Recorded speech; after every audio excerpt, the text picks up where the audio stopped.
After 20 years of friendship and loyalty, my boss Marcus stabbed me in the back and fired me without warning. But what he didn't know was that 3 weeks earlier, I discovered his $50 million secret hidden in his office safe. Now, as security escorted me out with my cardboard box of belongings, I smiled knowing that by tomorrow night, his entire world would come crashing down. My name is David Mitchell, and I learned the hard way that 20 years of friendship means nothing when money gets involved. Marcus Henderson sat behind his mahogany desk, the same desk where his father used to give me advice when I was just starting out in this business. But the man across from me wasn't the college buddy who'd been my best man or the friend who'd helped me through my divorce 3 years ago. "David, we're making some structural changes," he said, his voice flat and businesslike. His eyes wouldn't meet mine, instead focusing on the papers spread across his desk. "The board met last night. Your position is being eliminated." I felt the air leave my lungs. 20 years at Henderson Manufacturing. 2 decades of building this company from a small Detroit operation into a $200 million business. I turned down headhunter calls just last month because I believed in loyalty, believed in what we were building together. "Marcus, what are you talking about?" I managed to say. "The Peterson contract I just closed brought in $12 million. Our best quarter in company history." He shuffled the papers again, still avoiding eye contact. "It's not about performance. The market's changing. We need to adapt." That's when I noticed something that made my stomach drop. On his computer screen was a resignation letter with my name already typed at the top. This wasn't a discussion about restructuring. This was an execution, and he'd already written my death sentence. "I need your security badge and office keys," he continued, finally looking up. His face was stone cold, like I was a stranger he'd never met. "HR will handle the paperwork." As I walked through the factory floor for what I thought was the last time, employees stopped their work to stare. Word travels fast in a place like this. These were people I'd hired, trained, promoted. Some had been here almost as long as I had. Now, they watched me carry a cardboard box toward the exit like I was some kind of criminal. But Marcus had made one critical mistake. 3 weeks ago, he trusted me with something he shouldn't have. Something that would make this firing look like a parking ticket compared to what was coming for him. In his panic to catch a flight, he'd given me the combination to his private safe and asked me to retrieve an important document. What I found in that safe wasn't just important. It was explosive. As security escorted me through the lobby, I passed the conference room where Marcus was already meeting with someone new. A young man in an expensive suit who looked barely old enough to shave, let alone run a department. The nameplate being installed on what used to be my office door read, "James Henderson, Marcus's nephew, fresh out of business school with 0 experience." The pieces were falling into place, but Marcus had no idea I'd already seen the whole picture. Because hidden in my jacket pocket was evidence that would destroy not just his career, but his freedom. 3 weeks earlier, I'd been working late on the Peterson proposal when Marcus burst into my office looking like he'd seen a ghost. His usually perfect hair was disheveled, his tie loosened, and his hands were actually shaking as he grabbed my shoulders. "David, I need your help," he said, his voice tight with panic. "I left something critical in my office safe, and I've got a flight to catch in 2 hours. The combination is 0418, Emma's birthday.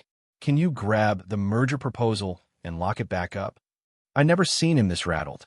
Marcus was always the calm one, the guy who could smooth-talk investors and handle board meetings like he was born for it.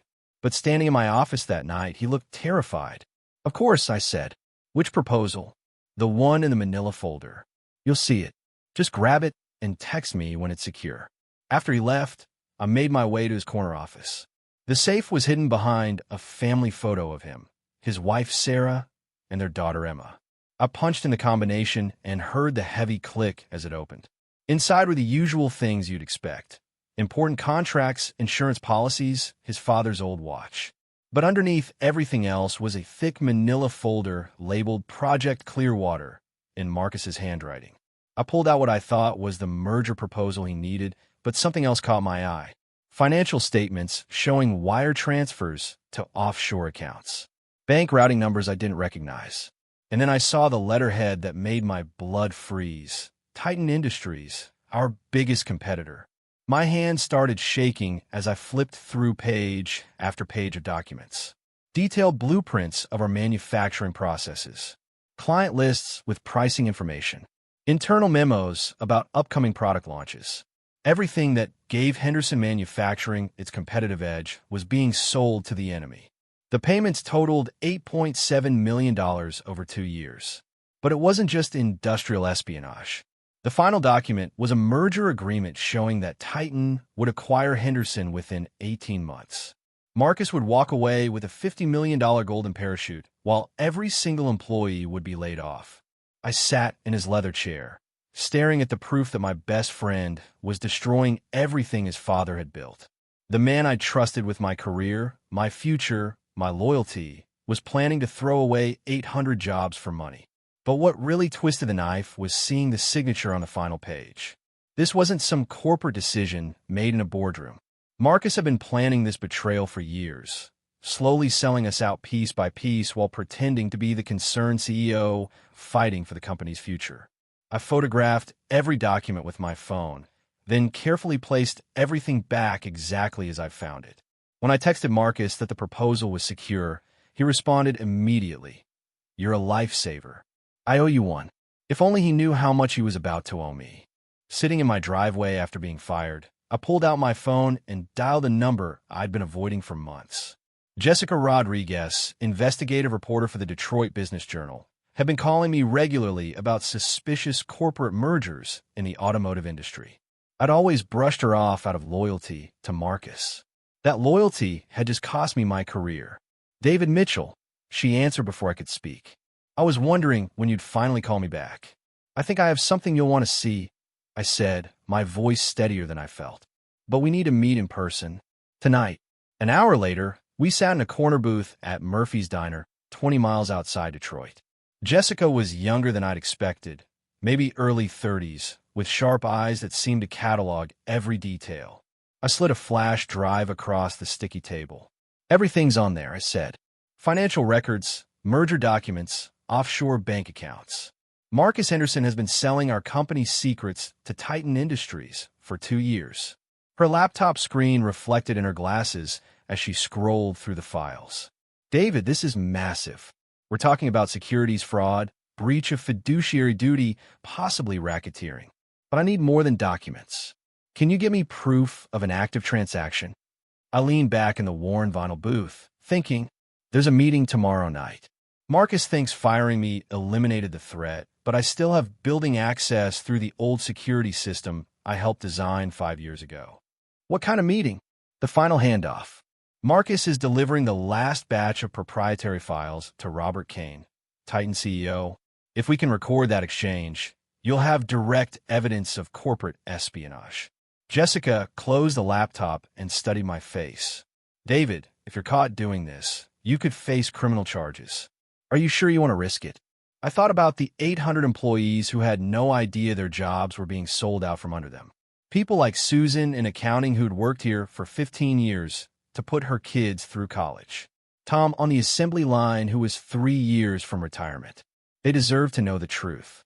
"I'm sure," I said. When I got home, my wife Linda was waiting at the kitchen table with 2 cups of coffee and a worried expression. I told her everything. The documents, Marcus's betrayal, my plan for tomorrow night. She listened without interrupting, her anger building with each revelation. 20 years of friendship," she said finally, shaking her head. "How could he do this to you?" "To everyone who trusted him." "I don't know," I replied. "But tomorrow night, I'm going to find out exactly how deep this goes." What I didn't tell her was something I discovered in those documents that made this betrayal even worse. Marcus wasn't working alone.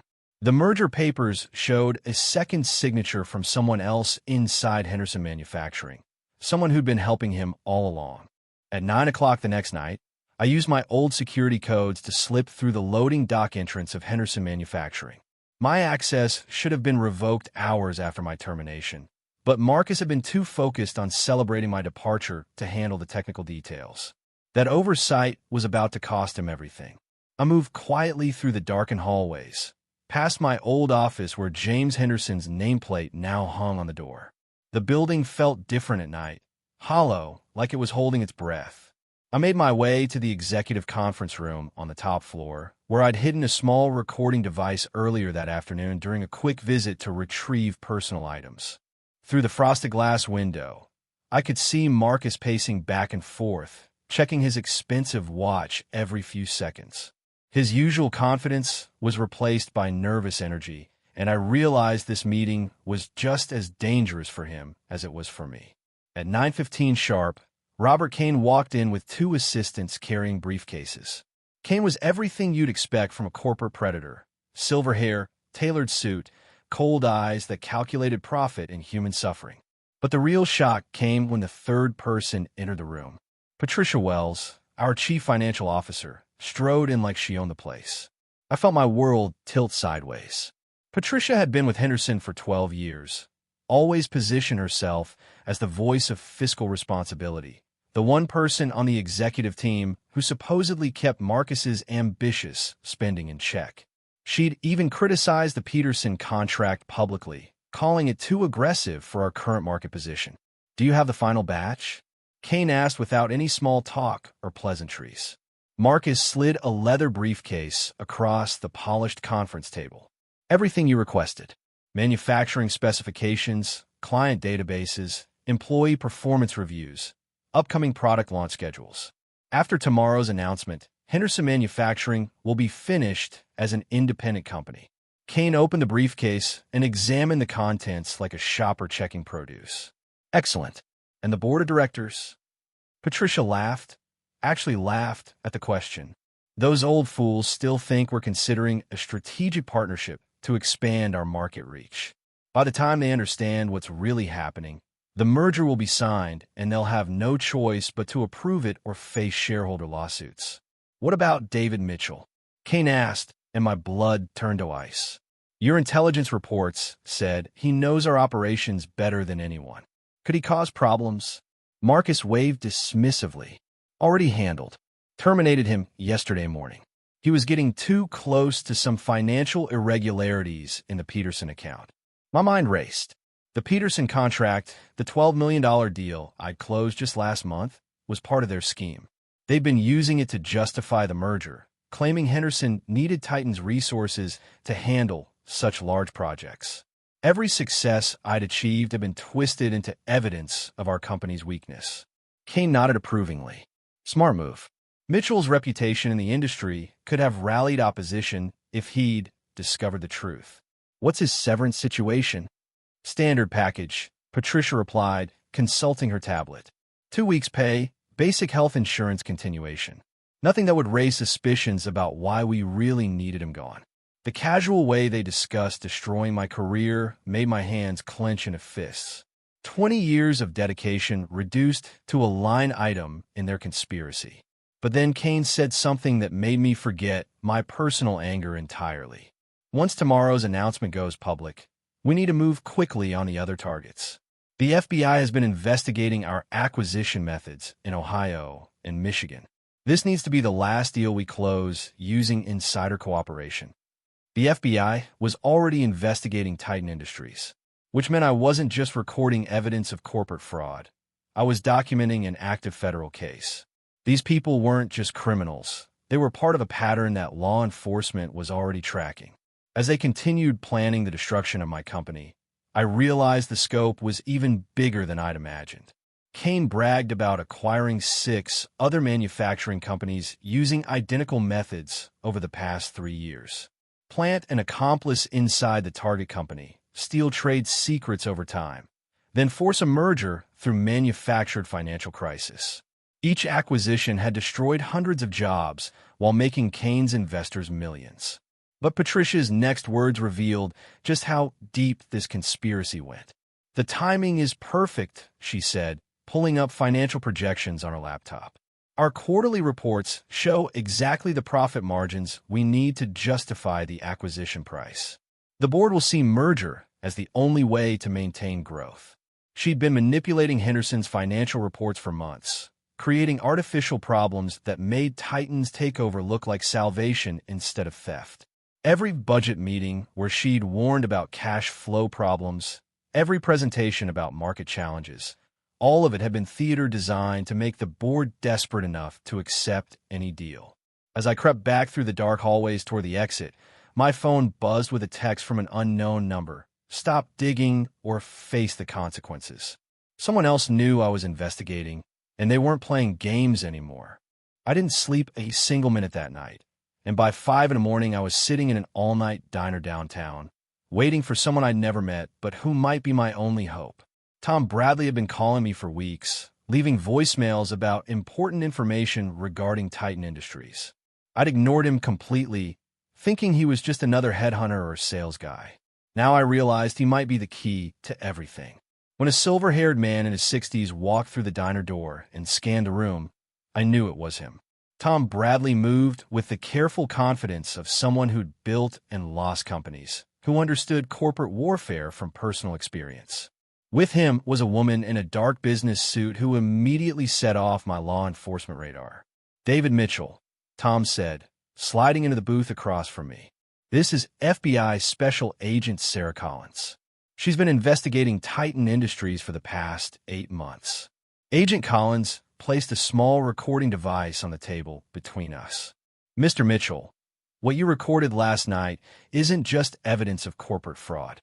It's the missing piece of a federal investigation that spans 12 states and involves over 40 companies." I felt the diner walls closing in around me. 40 companies? Tom leaned forward, his voice dropping to barely above a whisper. "Titan destroyed my son's manufacturing business in Phoenix 18 months ago using the exact same playbook they're using on Henderson. Inside accomplice, stolen trade secrets, forced merger. But we couldn't prove conspiracy until now." Agent Collins opened a thick folder filled with financial documents and corporate filings. "Robert Kane has been running this scheme for 5 years. He identifies struggling mid-sized manufacturers, plants someone inside their financial department, then systematically steals everything that makes them competitive. The target company becomes dependent on artificially inflated contracts that Titan controls, then gets absorbed when they can't meet the debt obligations." "But how does he get people like Patricia to betray their own companies?" I asked. "Money," Tom said bitterly. "Patricia Wells received $2.7 million over the past year through a consulting firm she doesn't know is owned by Kane. She thinks she's just providing market analysis, but every report she files gives Titan more ammunition for the takeover." Agent Collins pulled out surveillance photos showing Patricia meeting with Kane at expensive restaurants across Detroit. "We've been tracking these meetings for months, but we needed proof of active conspiracy. Your recording gives us that." I stared at the photos, seeing Patricia's smiling face as she shook hands with the man who was planning to destroy 800 jobs. "What happens now?" "Now we need your help to make sure they don't destroy evidence," Agent Collins said. "Can you get us access to Henderson's financial servers?" I nodded slowly. "I designed most of our security systems. Marcus was too arrogant to think I'd fight back. But as I agreed to help the FBI, my phone rang. Marcus's name appeared on the screen, and I felt a cold chill run down my spine. Agent Collins motioned for me to answer and put on speaker. "David, thank God you picked up," Marcus said, his voice strained with false cheerfulness. "I've been thinking about yesterday, and I realize we handled things poorly. There might be a position for you at Titan Industries. Robert Kane was genuinely impressed by your work on the Peterson account." The audacity was breathtaking. After everything I'd heard, he was trying to buy my silence with a job at the company that had been stealing our secrets. But I kept my voice calm and professional. "That's interesting, Marcus. What kind of position?" "Senior consultant role. Significant salary increase, stock options, the works. Kane thinks your inside knowledge of manufacturing processes could be valuable for their expansion plans." Agent Collins was scribbling notes furiously. Tom's face had gone pale with anger. They were literally offering me a job, helping them destroy other companies the way they destroyed Henderson. "I'll need to think about it," I said carefully. "Of course, take your time. But David, I hope you understand that business decisions sometimes seem harsh but are necessary for long-term success. I'd hate for any misunderstandings to damage our friendship." After I hung up, Agent Collins leaned back in her seat. "He's offering you a bribe, and threatening you at the same time. Classic corporate intimidation. Tom was shaking his head in disgust. They tried the same thing with my son. Offered him a consulting contract right after they destroyed his company. When he refused, they made sure he couldn't get hired anywhere else in the industry. But we're not going to let that happen to you, Agent Collins said firmly. At 2 o'clock this afternoon, we're executing simultaneous raids on Titan Industries, Henderson Manufacturing, and Patricia Wells' home address. We'll need you to be at Henderson to provide technical support for accessing encrypted files. As we prepared to leave the diner, Tom grabbed my arm. David, these people destroyed my family's business and ruined my son's career. But you have a chance to stop them before they do it to anyone else. That recording you made last night is going to put Kane in federal prison for 20 years. Walking to my car, I felt something I hadn't experienced since being fired. Hope. For the first time in 48 hours, I wasn't fighting this battle alone. But I also knew that the next few hours would determine whether justice would be served or whether Marcus and his conspirators would find a way to escape the consequences of their greed. My phone buzzed with another text from that unknown number. Last warning. Back off now or face serious consequences. But it was too late for warnings. The FBI was already moving, and by tonight, everyone would know exactly who the real criminals were. At exactly 2 o'clock that afternoon, I stood in the Henderson Manufacturing parking lot watching FBI agents stream through the front entrance while employees gathered at windows trying to understand what was happening.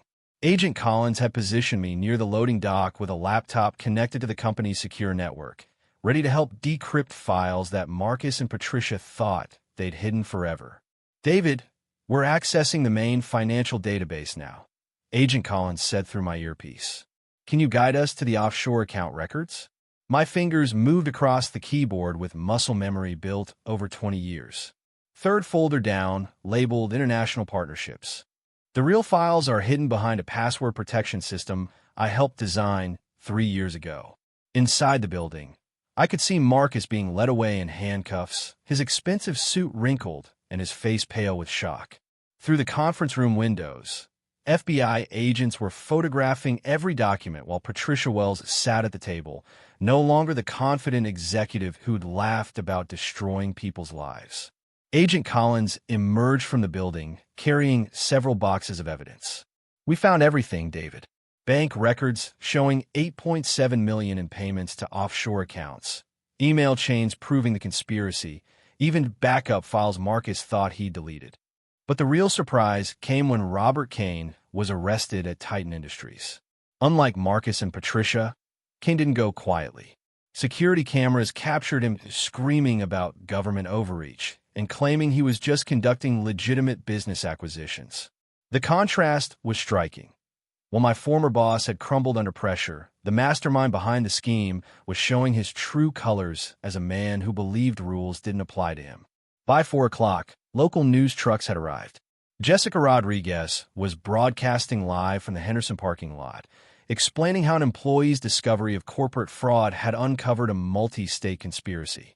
I watched from my car as she interviewed Tom Bradley, who spoke passionately about justice finally being served for companies like his son's that had been destroyed by Kane's schemes. My phone rang constantly, reporters, competitors, even headhunters who'd somehow gotten word that I was available. But the call that mattered came from Robert Shun, chairman of Henderson's board of directors. David, the board has been in emergency session since the arrest began, he said. We need to talk immediately about stabilizing the company. An hour later, I sat in the same conference room where I'd been fired just 2 days earlier. The board members looked shell-shocked, trying to process how close they'd come to losing everything they'd worked to build. The merger with Titan is obviously canceled, Chin said. All contracts signed by Marcus or Patricia in the past year are being reviewed by our legal team. But we need immediate leadership to prevent panic among employees and customers.